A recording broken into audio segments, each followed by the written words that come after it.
Hey everyone, it's Mike again, and I just wanted to show off, see if I could do a little modification on this Silverado here, the track fleet.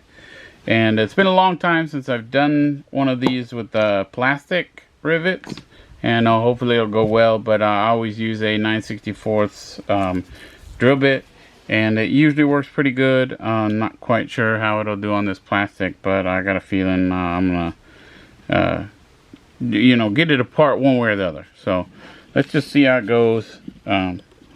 Usually for the metal rivets, this drill bit only takes a few turns, and it's working pretty good here. Really not a lot that needs to be done on a plastic rivet. Again, just a few turns for the plastic also. And let's see about this second one. Can't tell if they're the same size or not, but I mean the drill bit seems to be digging into the soft plastic pretty easily.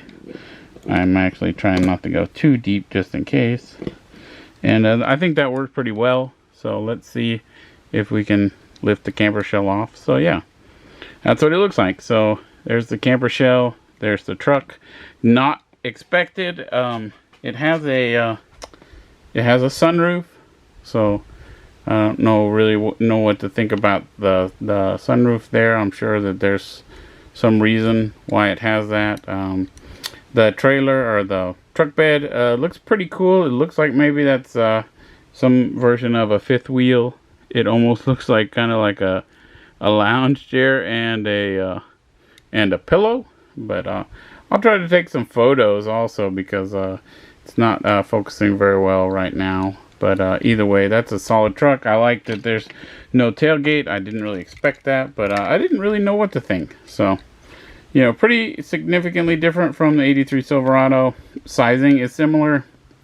Again, not quite sure what pieces might be interchangeable. We'll find out, but definitely this is going to be a great option for customizers. I've already got some ideas myself, but I'm not quite sure if I'll be able to bring myself to modify the paint or anything just yet. I mean, right now you can kind of place this back on there and pretend I didn't do it. And something to keep in mind, as I just noticed that the back is going to be a little bit loose because there's no metal rivet to hold it in. Don't know if that'll matter. I mean, it's still going to roll pretty well.